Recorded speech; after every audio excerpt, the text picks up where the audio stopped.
Hey, this is Casey from Burritos the Band and the Knoll Family Foundation. You're listening to Bradley's House Podcast. Nothing is impossible, but certain things are highly improbable. Don't think I'll meet your kind again, not in this lifetime.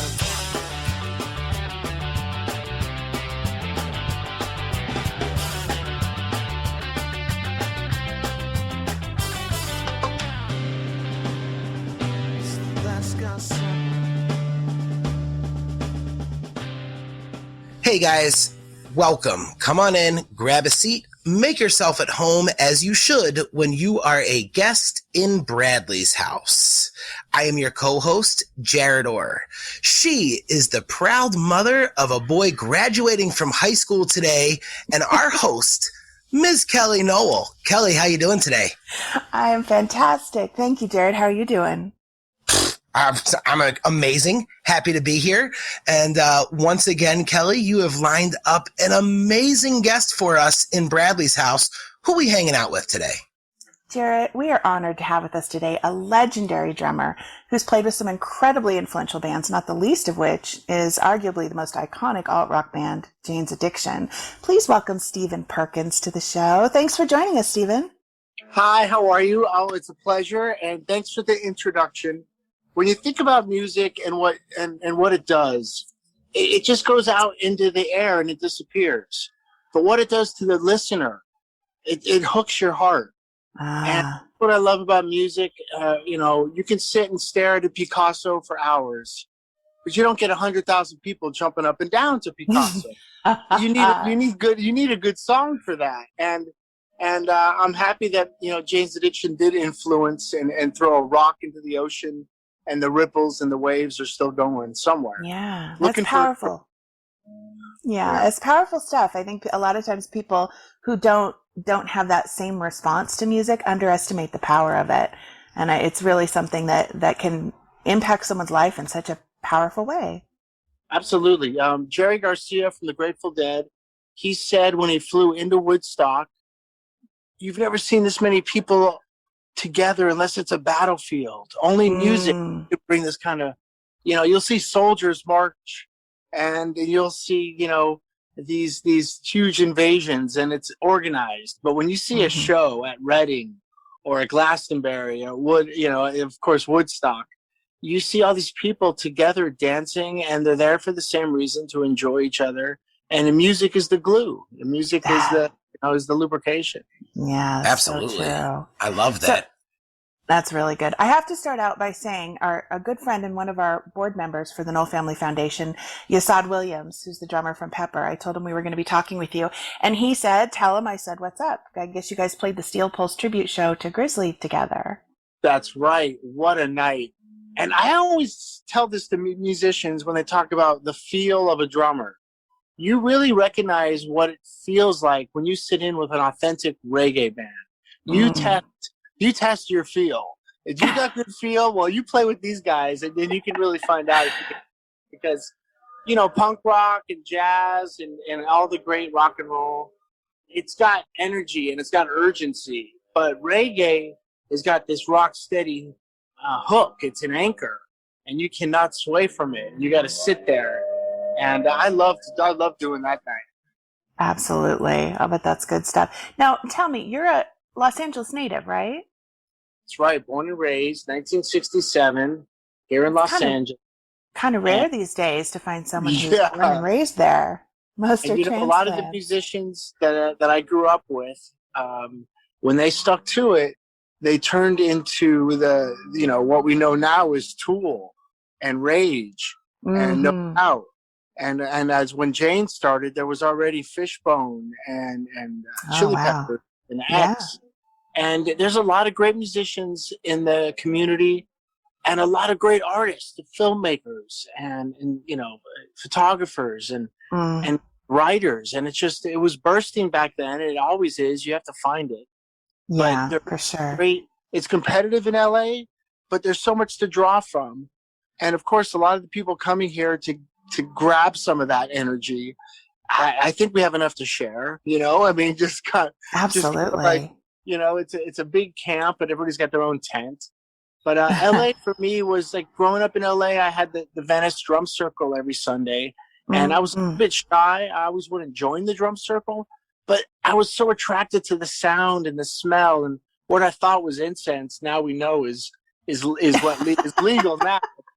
Was was That sense was of me, but at incense. the same time, it was a celebration of music and smelling this Yeah. great jasmine, which and they say the word jazz came from New Orleans when all the girls would dance all night wearing jasmine perfume, and Oh. the whole room sounded and smelled like jazz. It's so Oh, cool. God, that's fabulous. Yeah. But yeah, so LA is definitely a great spot. It's competitive, and there's a lot of people, stepping on each other, but it's also a great community of music and art.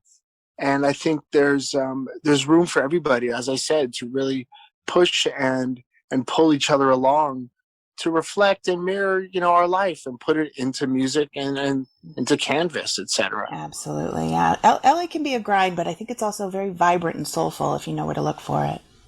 Absolutely. And as far as the music world, every little nook and cranny of LA has got somewhere to play.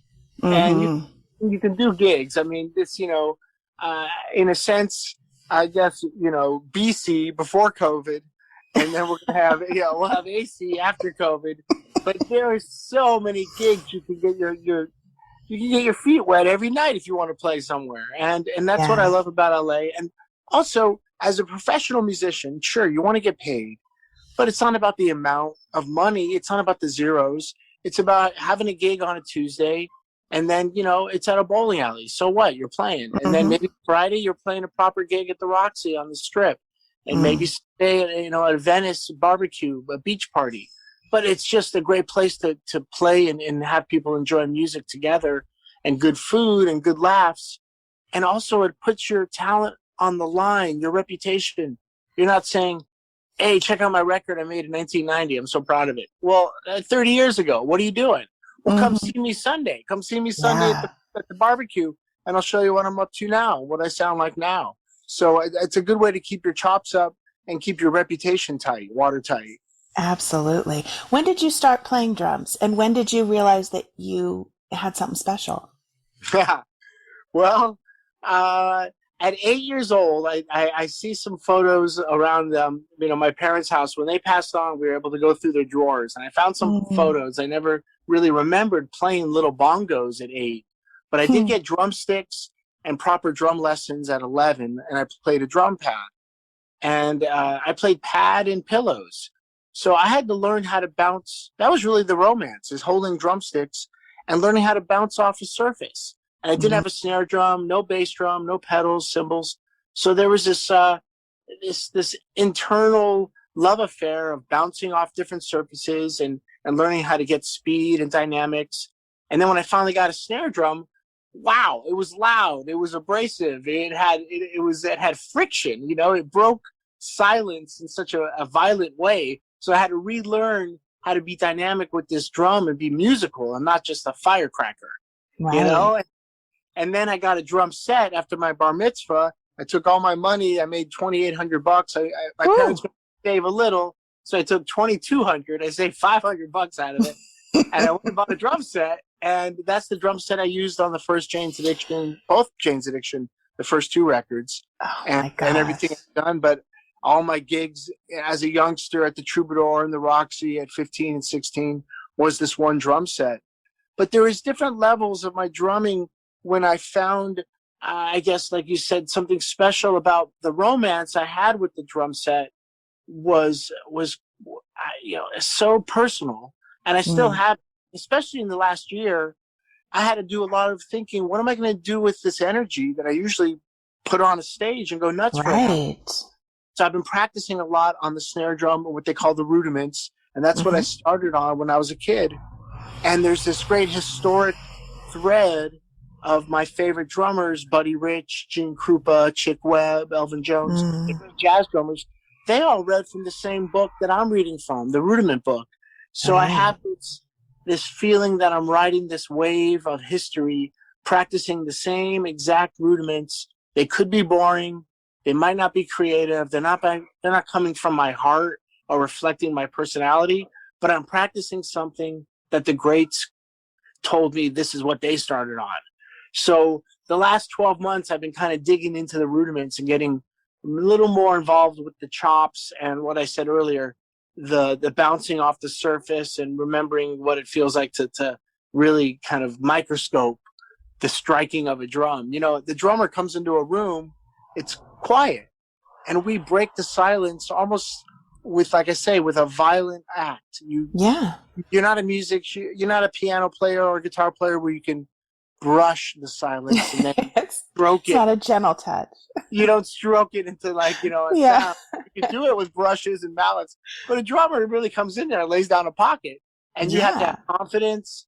You have to have security in that, and you have to understand feel, like I was saying about reggae, and then you get better and better at it. And some athletes have to hang up the glove, but the drummer never needs to. It doesn't have to hang up the sticks, man. He goes until he drops, and you get better and better. So, you know, it's really about who you play with, because you want to play with people you like and have a good time with them. But it's also playing with people that are better than you or can take you somewhere. Like a tennis match, you don't want to play someone who's not as good as you, because they'll never return the serve. Right. You really want to have an equal or a better match when you're jamming with people, and that it takes you to another level, because you have to use your ears and all those chops and everything that you worked on. That goes in your back pocket. You just let those kind of simmer, and you be creative and you converse. So I'm still searching for that special equation between what my brain wants my hands and ankles and feet to do on the drum set, and if I can pull it off. And that's the quest, and never get in the way of the song, you know. And I remember Ringo Starr would talk about the Beatles music and say he would play the song, and as a kid at 15 I didn't get it, and now I understand. You know, you know what the lyrics are, you know what the lesson is in the poem, what the essence and the feeling of the tune is, and put that into your drumming, not just beat. Put an emotional experience. And that's what I love about Sublime and a lot of the bands that take it from the heart and aren't afraid to show a sensitive side. Right. And Jane's Addiction had that, Porno and other bands. It's psychedelic, it's punk rock, but there's something sensitive and something, you know, that vulnerability. We all have it in us, and we don't have to hide from it. And great music and art will show it to people in an honest way, never a fraudulent way, and never preachy, but always a reminder of what it feels like to be, you know, a thinking, you know, human being in this world of today, you know, and battling everything from the onslaught of the friction of, you know, politics aside, but the friction of politics and the division, and it doesn't matter what you believe. I mean, it's divisive, you know. And true. If you go to you're out of high school and you love your football team and you're at the game, but you see a girl from the other school, you want to talk to her, but everybody knows that's not the school because they're enemies of your team. You know, you have to break it, man. Come on, who cares if it's divided? If you want to make fun of somebody and you want to listen, you want to talk and trade ideas, that's where we should be headed. Exactly. Priorities. Yeah. You know, the drum beat is the backbone of every song. And I feel like it's one of those things where sometimes people don't notice it unless it's off, you know, but it's such a key component. Was that ever an awkward thing for you, feeling like maybe you were underappreciated if you were doing a good job and people would only notice if you weren't doing a good job? Wow, that's interesting. Well, you know, I did a session and I said, how was it? And the guitar player, who is a session master who does them all the time, 5 days a week, working with different musicians and sight reading and possibly doing music that he doesn't love or does, but it's really it's a session job. Mm-hmm. He said, hey, man, I never had to look at you once. So you did great. You never, like you said, you never stuck out and went, what's he trying to do there? But yeah, I guess my number one, if I was going to shoot for a target, it would be to make people move their hips and not know why they're doing it. and Yes. and it's the actual feeling of the beat can be Yep. complicated. It can be off time or a weird signature, but I think it really does when it feels good and it grabs you. It's like a pleasant breeze or a summer breeze. If you're 100 pounds or 900 pounds, it caresses you no matter what size you are. The breeze doesn't care what your figure is. It just Yeah. wraps you. And I think a good song and a good beat doesn't care where your head's at. It doesn't care where you're from or what your age is. It's timeless. And it just feels good. And when we did the song Pets by Porno, Uh-huh. Harry read me the lyrics, and it was about aliens coming to Earth and Yes. us being good pets. We'll make great pets. And I thought of a clock ticking, and it was the clock ticking for the time that the aliens were going to show up. And that's how the beat came around. It wasn't from a bass line or guitar riff. It was me trying to imitate a clock. Tick, tock, tick. And that was the reference in my head.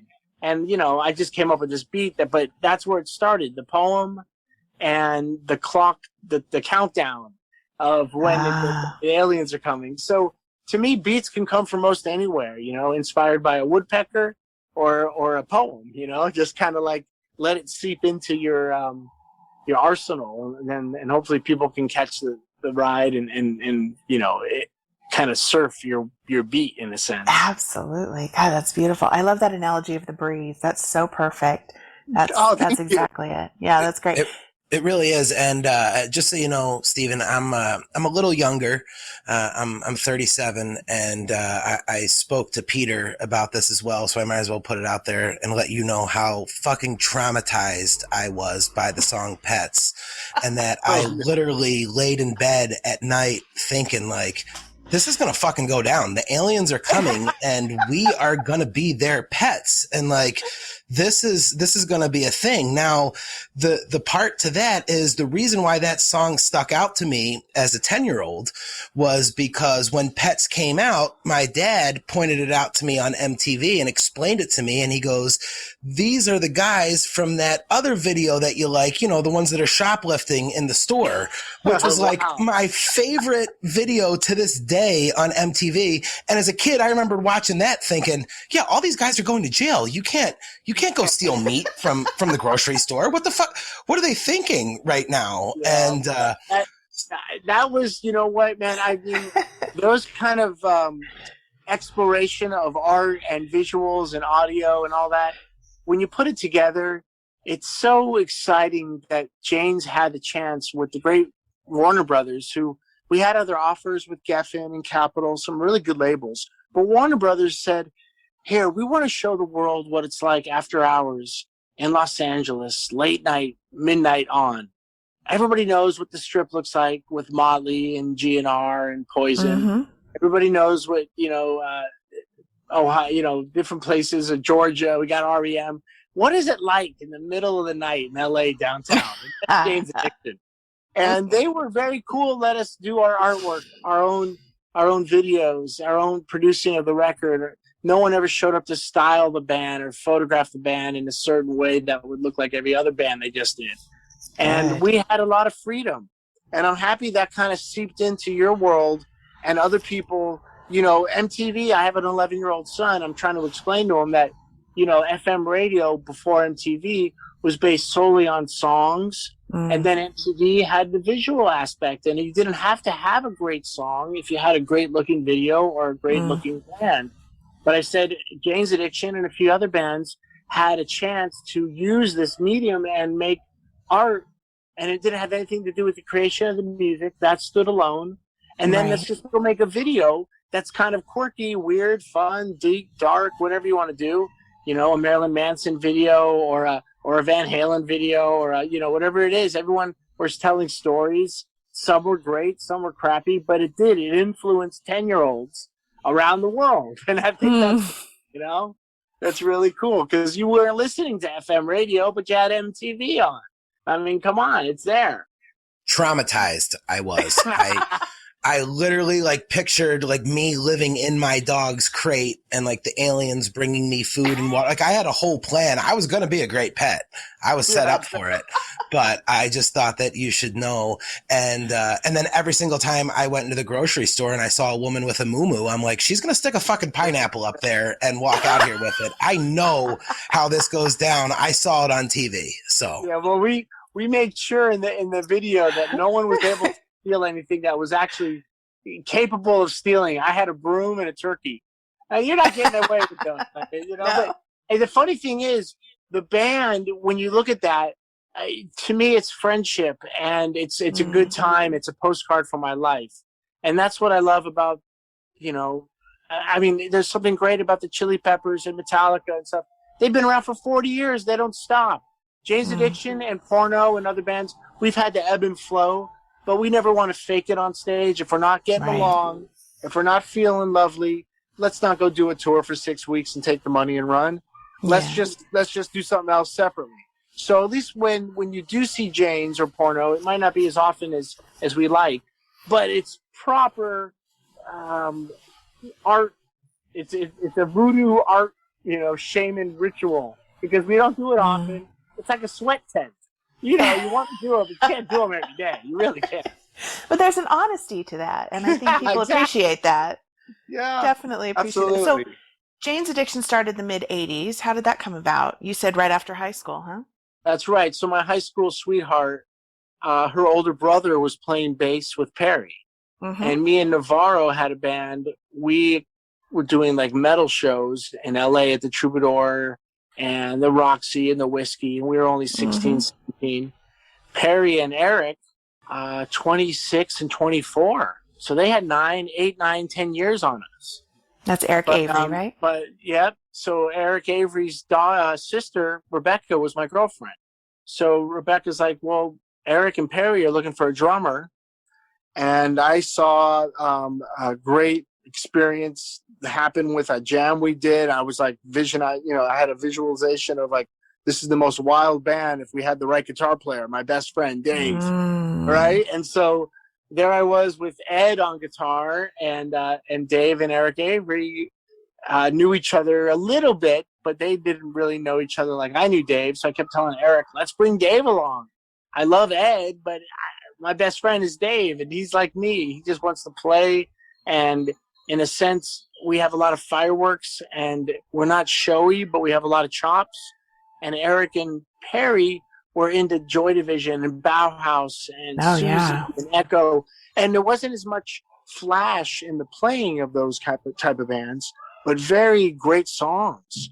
So there was this combination of me and Dave kind of showing off our teenage chops with this mature songwriting that Eric and Perry brought.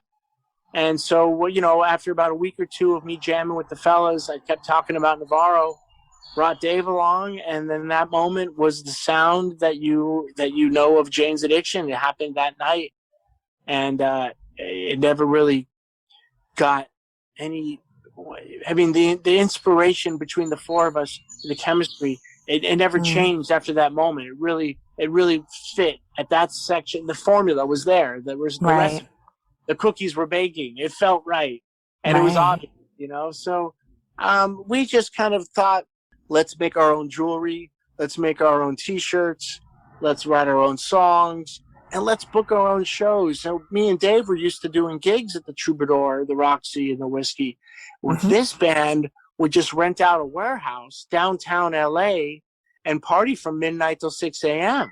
Awesome. And so we weren't doing venues. We were doing like unusual, just get-togethers surrounded by the Chili Peppers and Tommy Lee, and then Fishbone, the guys from X, and then there's Faster Pussycat, and there's the cats from the Sunset Strip would kind of end at 1 a.m. Our scene would start at 1 a.m. So there was a blend of like the Strip plus post-punk downtown LA. They were all gathering together. It was a really great blend of people. And me and Navarro were only 17, 18. We were the youngest ones there. We really were. That must have been a trip.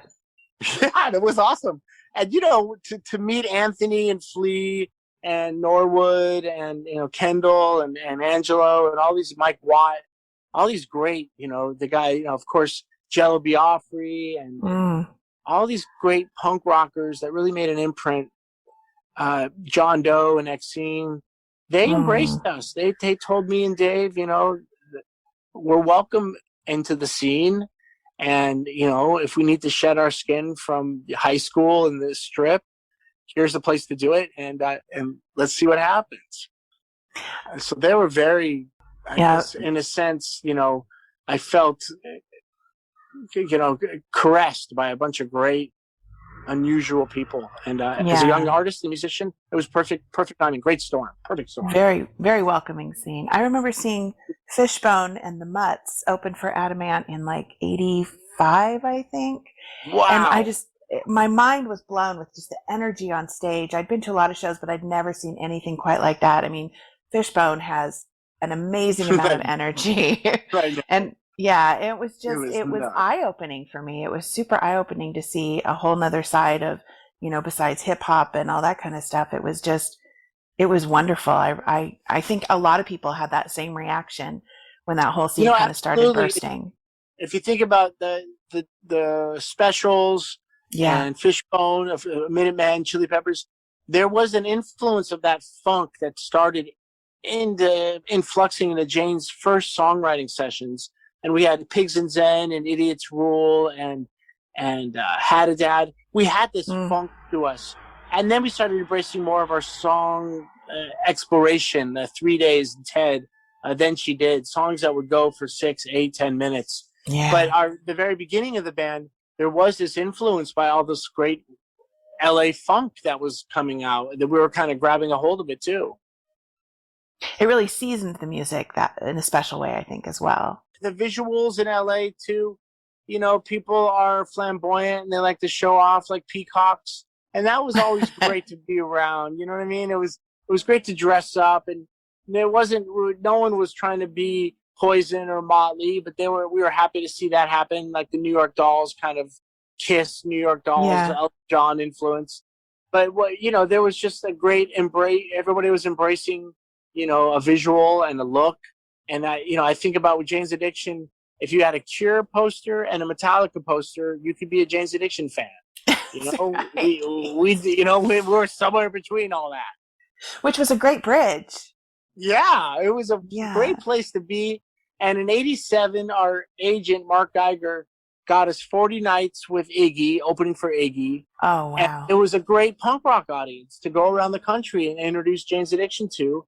And then after that, we did 30 shows with Love and Rockets. And that's kind of like a gothic, the Susie and Echo crowd. So we were just opening for these bands that were this perfect audience for us to kind of gather up and make friends with. And, we never did play with like, Aerosmith or Motley or Van Halen, any rock bands. We played with more, Psychedelic Furs and just unusual REM, bands that I guess considered college radio at the time, not alternative. Right, for sure. Now, you guys opened for Peter Murphy at Fender's Ballroom in Long Beach, didn't you? Yeah. Fuck yeah. So Sublime played at Fender's, which is why that kind of stood out for me that you guys played there. But what a cool experience, of course, to tie into Peter Murphy. And yeah, I mean, to play with Love and Rockets, the three guys from Bauhaus, then to play with Murph.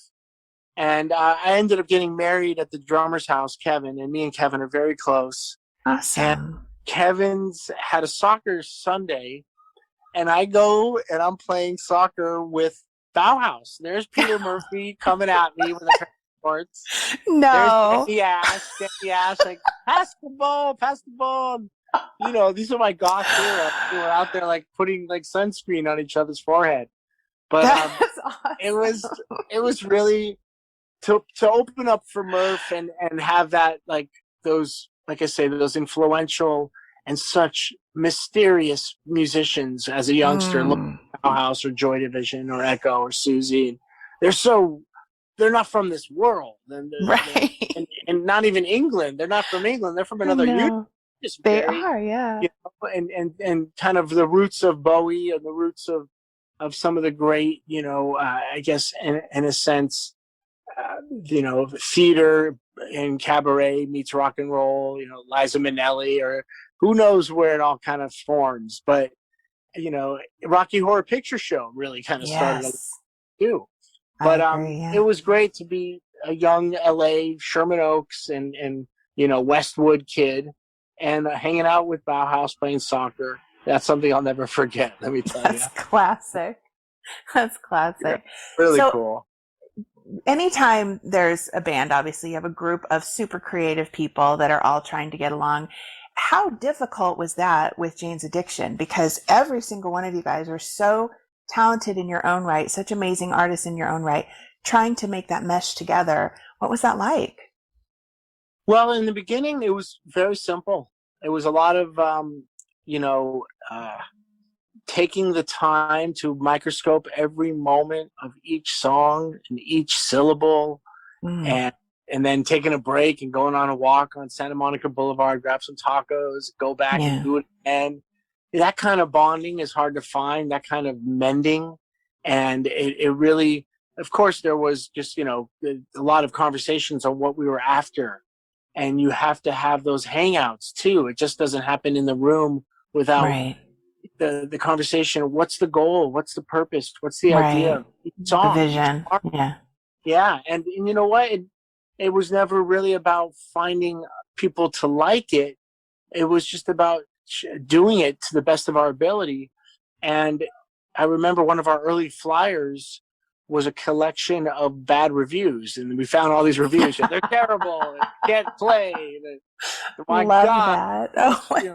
Too many guitar solos, and we used all those as our, as the flyer for the next gig. But if that's not punk rock, I don't know what is. We were definitely having a good time using any pain and any pleasure as well, putting it into it. But it really was about 4 different guys with 4 different record collections. 4 different, groups of friends. We all dressed differently, and that was very healthy, And I could reference a Van Halen tune to Navarro, but I couldn't reference an Iron Maiden tune to Eric. So that was, in a sense, there was a bunch of dead ends, but that made it good because they could push through that. Right. I couldn't say, that one song on that Maiden track, and everyone would say, yeah. Dave would say, yeah, I know, but the other 2 would say, what are you talking about? We don't know. No clue. Yeah. So that's it. Then they would say something about an obscure, television record or a strange, David Byrne and Brian Eno collaboration. Now I'm familiar with all of it, but then it was very raw and new. So we were very into sharing ideas and being open and flexible and pliable, and not saying and egotistical, that's my part, I'm not changing it. It was never that. And that's how and also paying attention to Perry's poems. He never had verse, chorus, bridge out. He said, here's a couple lines about my mom. Here's another little paragraph about my girlfriend. And then here's a whole story about traveling alone on a bus. Let's put that together. And none of it was it wasn't 4 times of this, 3 times of that, repeat this. It was a poem. So we just would chase the poem, and the music would have to conform in a sense that, okay, it's not going to go 4 times. It's going to go 6. No, 7 times. Okay, it'll go 7 times. That's how many times he says it. And and then you start embracing the weird arrangement around poetry. And that was cool because it wasn't like a lyric, sheet. And that can kind of verse, chorus, bridge, verse, chorus out. You don't want that. Right, no formula. That didn't happen. The song Stop doesn't have a chorus. The song Mountain doesn't have a chorus. Caught Stealing really doesn't have a chorus, Hey, all right, I get by. We don't have, Jane Says really doesn't. It just has a repeating verse. Right. Gonna kick tomorrow, It was just poems. So that really, we embraced the oddity of making music our own way. And one song could be a surf tune, one song could be a metal tune, one song could have a ballad intro and then a psychotic ending. And so there was no rules and plenty of dedication to each other. I think there's a purity in that too, of not feeling like you don't have to follow the rules. It gives you the freedom to do whatever you want to do. and we weren't looking for a deal, and we weren't looking for a pat on the back. We were just looking to get weird, and exactly. We were surrounded by the right team of like, late night voyeurs to watch us kind of explore that. Yeah, for sure. Yeah. Now, on a much more somber note, so Dave had a very well-publicized struggle with heroin. How did his addiction and then subsequent sobriety affect the band? Well, drugs were hand in hand with the beginning to the end of the band. And I think, like anybody, if you see them go off the deep end, if they're eating too much, if they're, doing anything too much, right. It's not a good way to live and not a good way to be productive. But especially, when you do something that'll present not only this, situation where your health is at hazard, but your mental health is so fragile. And if people are depending on you and you feel that kind of pressure, that could push you away from your friends. Right. So it was the worry of losing a friend, physically, yes, but also the emotional contact and the trust. That's heartbreaking. You want your friends to love you and trust you and back and forth. And of course, there's going to be disagreements, but you don't want to see someone hide from you because either they can't face the day or they can't face the reality of what's happening. Right. But Dave was never, as all band members, they never really were into like I guess in a sense, let's do it and find some kind of answer. It was to escape pain. Right. Right. It wasn't let's get high and go out to the desert and kind of dance around and find, right. write a song, Right. It got to the point where it was just to escape, all the and I think the dream was to be in a band and not have a real job and to enjoy it. So what we were escaping, I was still kind of lost. I really wanted to, this is where I wanted to be. Right. That was my dream, to be on a bus on our way to New York City, and then the next night to go play Boston, and then Philly, and then up to Toronto, and and it wasn't miserable. So I tried to stay on track of what my dream was, and I did survive, I guess, unscathed and no scars from falling off the I guess the wagon to the point where I couldn't perform. I wanted to be an athletic drummer. I wanted to be always reaching this potential of how do I, like I said earlier, get the brain and the body to do the same thing on the drum set. So I had my own quest, but it's not even the experience of seeing somebody, hurt themselves or not be available emotionally or physically for you. Right. But it definitely changes the way the band, I guess in the sense, what the band's capable of. And you always want to, just kind of keep reaching that potential. So, those are those speed bumps and those roadblocks, but you never take anybody, you don't blame anybody, you don't get mad, you don't think it's a personal jab at you or your band or your business. Right. It's just it's a personal thing they're going through, and it's the timing of it. Now, if Dave was a dentist or if he was an accountant, he'd probably have the same, issues. It wasn't rock and roll, you know? So that's, there's something to be learned, I guess, in the sense your best work, it doesn't have to be, you don't have to be high. You don't have to be recovering. You don't have to be, hurting to get high. You just have to put your mind into your work. And of course you should stay healthy and also enjoy some of the goodies that the world offers. But nothing should be more important than your family and your music or whatever that outlet is. And I think that's what happened. That stuff gets in the way of the music and the friends. And that's the real shame, because, everyone has a right to escape and get away and also, be private. And I understand that there's a need for that. Yeah. And that's the thing with a band. A band's it's like 3 or 4 people completely married to each other, and you have to learn and you learn the strengths and weaknesses of everybody, and you learn to accept those and help each other get through and get better at whatever needs to be filled up. Absolutely. That's a great perspective. Well, I think one of the things that the Jane's Addiction fan base really appreciated was your ability to sort of reinvent yourselves multiple times, whether it was Porno for Pyros or, I loved the example that you guys set of being talented musicians that aren't just tied to one thing, not just tied to one sound, not just tied to one band. And I think one of the beautiful things about your career is how you have been a part of so many different projects and created these individual sounds that still have the same power and the same meaning for the audience. And that's really unique and really special. And I think you're to be commended for that for sure.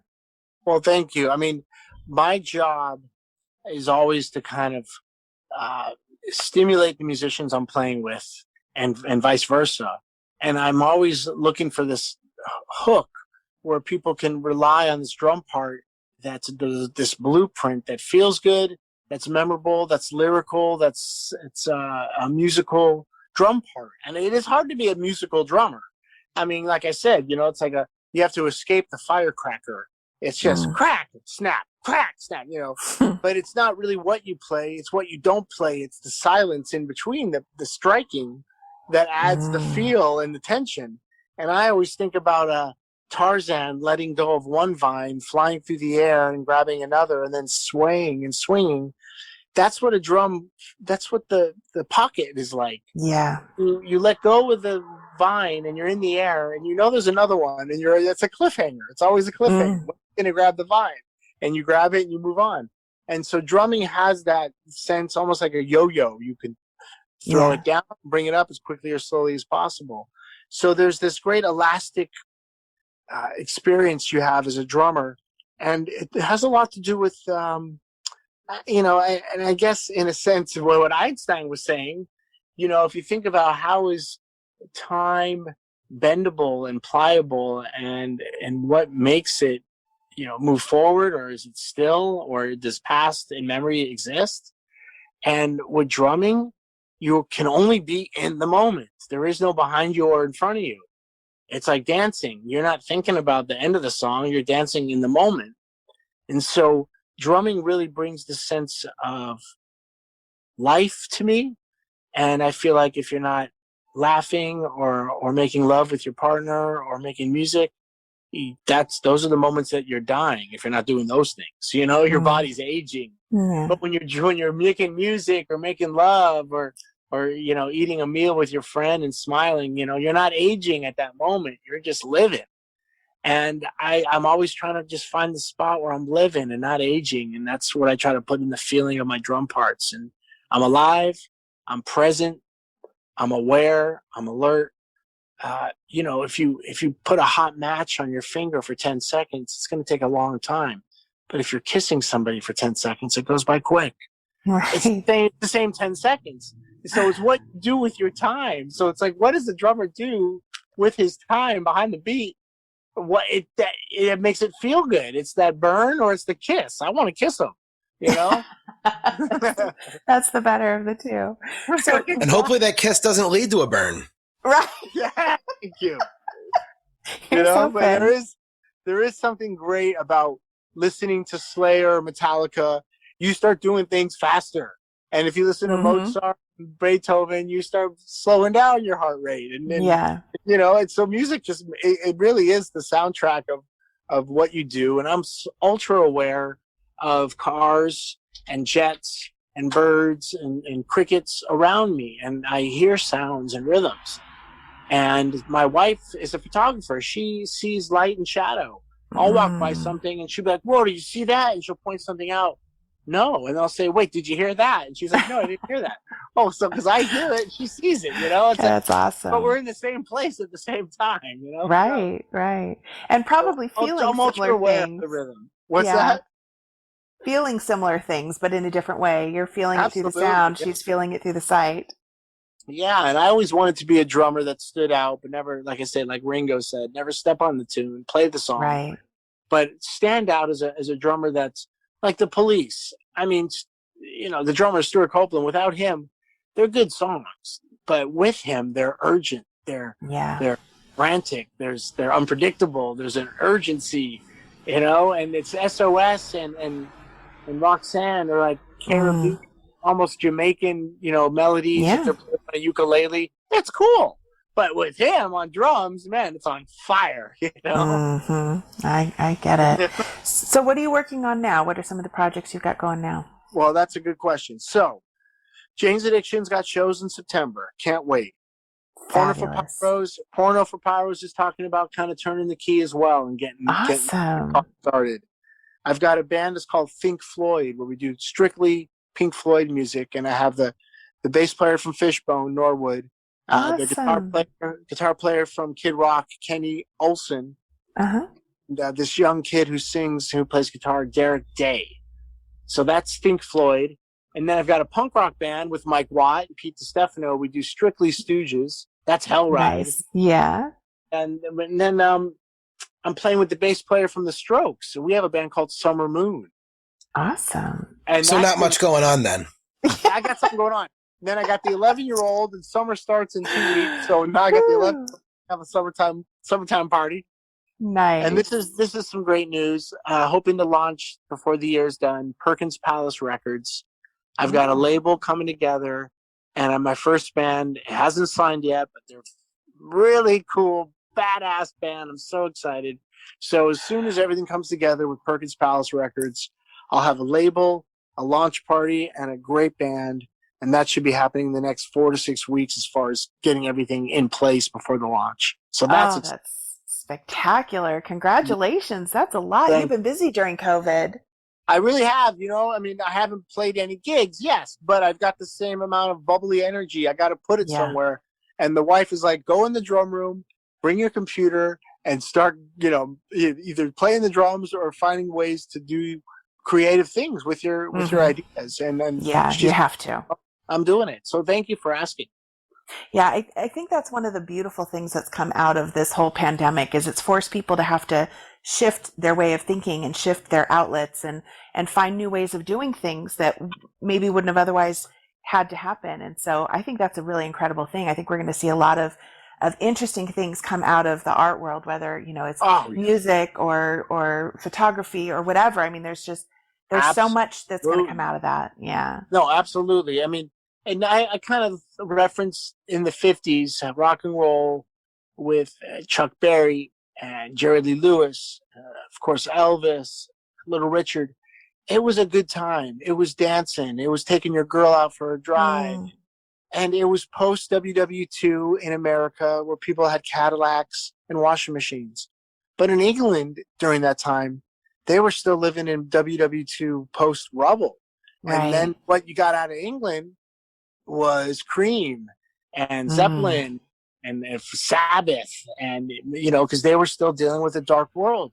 It wasn't until Vietnam. When Vietnam happened, all of a sudden America had the Doors, Jefferson Airplane, the Grateful Dead, you know, Lou Reed and the Velvet Underground.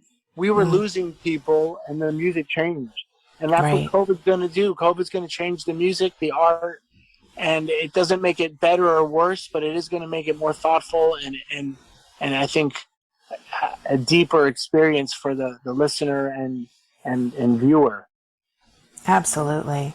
Absolutely. Well, Stephen, you are just delightful. Thank you so much for spending this time with us. I know you've got a lot going on, and this has been a real treat for us. So thank you very much. 100% back at you. You know, Sublime and Bradley changed the world. Music changes the world. It heals the world. So God bless everybody. If you don't believe in God, you know, sometimes I don't either. But bless you with spirit and happiness and good times ahead. That's beautiful. Yeah, this has been amazing. It's been a wonderful treat for us. In fact, our producer Anna is a musician, and she's covered most of the Jane's Addiction songs actually throughout her time. So cool. She's been very excited sitting on the sidelines listening to all of this. So this has been absolutely amazing, and I can't thank you enough for doing this for us. Bravo! Let's do it again. I hope it was not too hard for the week wait, but I think it was worth it. Thanks so much, guys. Well, Kelly, once again, I say it every single week, but you lined up an amazing guest with us, and I can't wait to have him back on because there's still so much that we didn't get into. Stephen Perkins was just, what a treat. He's so much fun to talk with. So many great stories, but just a genuinely great guy. Like, that was the thing I was most impressed about. I seriously could have talked with him for hours, and it was really cool that he spent that time with us. Yeah, he's amazing. And I'll tell you what, he's way too normal, right? Because you see the way Perry is on stage. We had Peter on the show. And then, you know, to know that he was bandmates, and he's just kind of like this normal, really cool, laid back, awesome guy. And not that the others aren't. I'm sure Peter was amazing. I had a lot of fun with him. But like, you know, those just like seem like crazy guys. So I figured, wow, these are all like really crazy guys. And then he was just kind of down to earth and cool. I have a feeling he can get pretty crazy. That's just my impression. But I did love how passionate he was about music and the analogies that he had. And he just seems very, very in tune with the power of music. And I love that about him. It was a lot of fun. Yeah, like I said, I can't wait to have him back on. Now, guys, you're used to us talking about it every single week. Of course, the reason why we put these shows on and have these guests come and tell their stories, it's all for a reason. We are raising money to get Bradley's house up and built. You've heard us talk about it time and time again. You can visit the KnollFamilyFoundation.org and get some more information on the foundation and Bradley's house. And Kelly, there's a way that everybody can get some donations in as well, correct? Absolutely. We have a link tree that makes it super easy and convenient, all the different ways to donate, and it's in the show description. So go ahead and check that out and make sure you follow it. It's got all our social media on there and everything. And also, if you have a business that you want to have advertised on our show, or someone you know that would love to be a sponsor, please reach out to us at bradleyshousepodcast@gmail.com. And lastly, one thing everybody can do that doesn't cost anything, rate and review, subscribe. All of that really helps us when it comes to sponsors. And of course, then all that helps to raise money for Bradley's house. So we sure appreciate everybody liking our pages and subscribing and following. All that stuff really helps. Absolutely. And again, that's pretty cool. People just have to shoot us an email and they can hear Kelly gush about their business or upcoming event on the podcast. That's you can't beat it, guys. Take advantage of that. So committing me to gushing, huh? Well, you know, you do a really good job when you speak about companies that you're passionate about. I you do tend to tend be to passionate gush, about you're companies that help out. I am very passionate about companies and people that help out Bradley's house, that's for sure. Because we need to get this house built. Yeah, I agree. And we can all do it together, guys. So Absolutely. Go ahead and find the link tree in the description of the show. Click it, figure out the best way that you can donate $1 or $2. And it really does go a long way. If you're listening to this right now and you're thinking like, what could my $3 help? Well, if there's a bunch of you guys that are thinking that, it can help a lot. So, you know, we're doing everything that we can. We're going to keep putting on shows, bringing out guests, having as much fun as we can. And in return, we just ask if you guys had a little fun, if you learned something, if you were entertained, go ahead and shoot $1 or $2 in one of the easy payment methods that are set up in that link tree that Anna will get in there for us. Absolutely. Now, Kelly, we like to end every single episode with a song. Honestly, I don't even know how it started, right? It just kind of became our thing. We end the show with a song, which why not, right? We're here to talk about music and life and all these other things. So why not end you guys out with some music? And this week we decided we're going to take another tune from the compilation album, The House That Bradley Built, available at law-records.com. You can also check out those videos on Law Records YouTube page, as well as our YouTube page, Bradley's House. And this week we are going to leave you guys with Garden Grove by the Common Kings. Hope you guys enjoyed. We had so much fun. Can't wait to see you next week. I'm Jarett Orr. She's Kelly Noel. We're out of time. You don't have to go home, but it's time to leave Bradley's house. 2, 2, 2, 1. Turn me up, please. Yeah. Right there.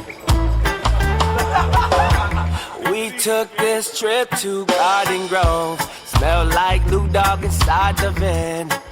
Oh yeah, this ain't no funky reggae. Party $5 at the door. It gets so real sometimes. Who wrote my rhyme?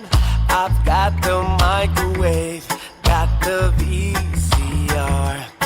I've got the juice in the trunk of my car. Oh yeah, if you only knew that all the love that I found. It's hard to keep my soul on the ground.